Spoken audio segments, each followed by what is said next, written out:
I'm John Way, and we're back at DZMods with DZMods owner Dave Zolla to look at his newest project. Dave, what are you calling this project? Well, in tradition of past creations, we're going to call this one the Wolf. This gentleman, John, really nice guy, out of North Carolina.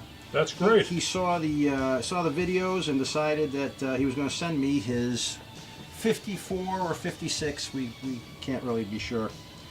K Speed Demon, K, Silvertone, and Harmony.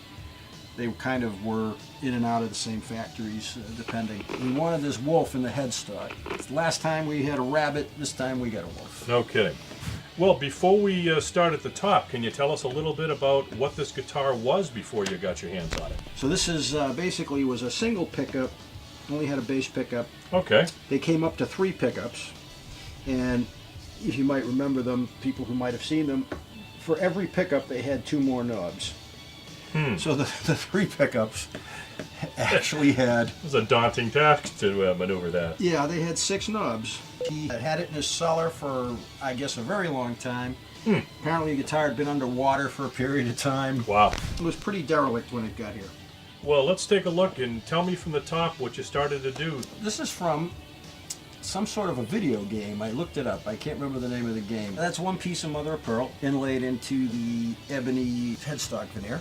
On the tuning keys, was that your decision there, or is that something he really wanted? I picked those, but before I started work, we talked through email for a month or 2. And I suggested these because I think they're pretty, and they look nice on an arch top. Yeah, the Imperial keys are very nice. And these aren't Imperials. These are regular Grover Rotomatics. But Grover now actually offers a Imperial key. Oh, so it's an Imperial key on a Grover. The Imperial, the gearboxes are really big, and they won't fit on a standard headstock spread. So if you've already got something pre-drilled, odds are you're not going to get the Imperials on. They're going to hit. They're not going to be enough room for the backs. So this is something I was always hoping they'd do, and they finally did it. So you can get the look of the Imperial and put it on, a standard key. I did the headstock veneer out of ebony. Okay. And basically just had to take some wood off the back of the headstock to compensate. Yeah, that's very beautiful. So did you cut a bone nut here? That's bone. Beautiful. So you've got bone here, an ebony fingerboard, and mother of pearl block inlay that you replaced the original with. Right. That's awesome. I actually bound the neck with ebony.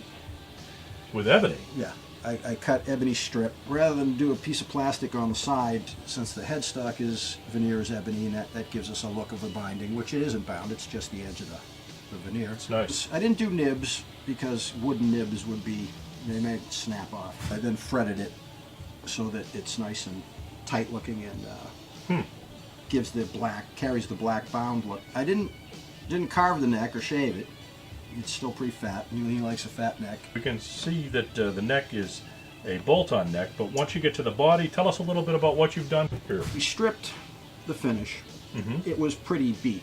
The finish was, like I said, the guitar had been under water or very, very moist. The controls, everything was rusted. Wow. The wiring, and I mean, it had definitely had too much moisture.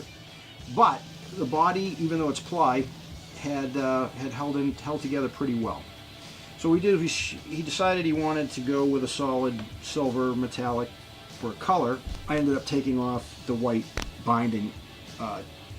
Wasn't going to look as good, so we had to pull the binding, strip the finish. We got the guitar body down to bare wood. Got it as clean as I could. Okay. And rebound it. And then he mentioned the big chunky type silver metallic that has that really chunked look to it. But I was afraid that paint would be even thicker than this. I didn't want to put that much paint on the guitar. I had done this faux grain on a face of one of my guitars as kind of an experiment, and it came out pretty well. And all of a sudden it struck me that I could give it the detail, that maybe give it more of the finish look that he would be interested in. It's really neat looking. I did the whole body. This is all faux. It's all textured into the paint. and I did it to give it a tiger stripe look.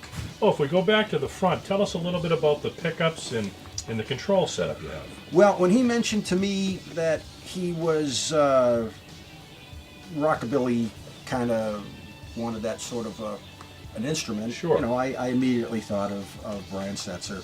And the Bigsby, he wanted to go with a Bigsby, so it just naturally led to the TV Jones Classics. This was originally had only the bass pickup, so I opened this up for a treble pickup. Beyond the pickups, it looks really neat. What did you do there? Thinking in terms of Gretsch and that whole rockabilly thing, sure. You know, I kind of aped Gretsch's process of pickguard and pickup surrounds. Okay. These are clear plexiglass.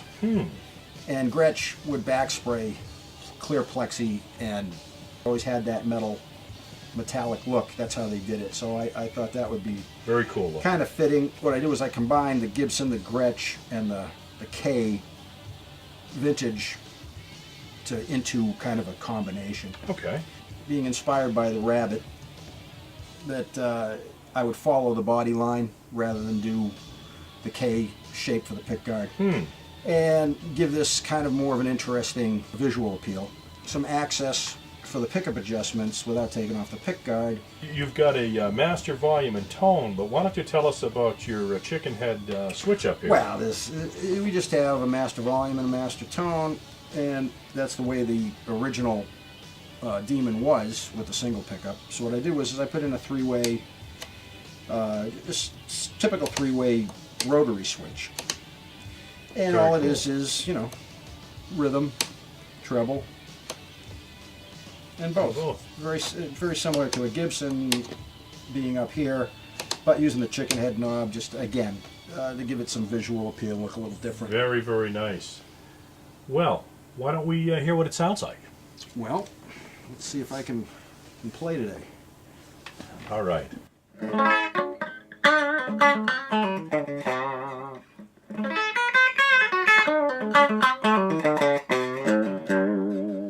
And that's your bridge pickup, right? Yeah, that's the bridge pickup. It's kind of bright. It's got some good sparkle to it. You never know what a guitar is going to sound like, especially plywood. But if you've watched previous videos of me, you'll know I'm not a wood snob. I think you can get good sounds out of plywood. If the guitar sounds good, I don't care if it's made It out resonates. You're in. So now you have both pickups. Yeah, these are the two pickups together.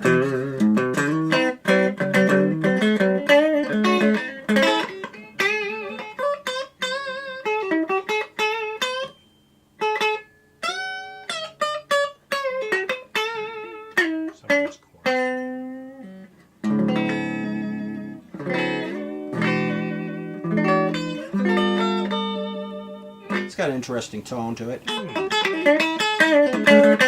I think it would definitely suffice in a rockabilly type of... Sure. And the bass pickup is fairly thick. Of course, I don't know if my amp is delivering it. I've got a 6-inch speaker. It's a very small practice amp, so... Ah, very nice. It's not going to deliver the bass it probably has. The other thing we did was we put on a Tune-o-matic style roller bridge to go with the Bigsby. Always a good idea with a Bigsby, right. Well, yeah, it works. It's I really like that. Is that ebony also, or? I had to actually alter this. I actually kind of fabricated this out of a rosewood piece and ebonized it. Okay. Because the bridge was so tall, I had to re-angle the neck to get enough height for the bridge, and then I had to shorten the base of the bridge because otherwise it would have been... He wanted a roller bridge. You really never know what you're up against until it's all apart, right? Things are always turning up in process. With the pearl and the chrome and the black, this guitar has a certain visual appeal that I haven't seen. It's different. It was great to talk with him and to go back and forth and let the thing evolve out to where it ended up. It kind of drove itself here. Well, you let it evolve into a wonderful piece. Well, thanks for spending a few minutes with us. Oh, my pleasure. And there's another project from DZMods, the Wolf. Thank you for spending a few minutes with us, and have a good night.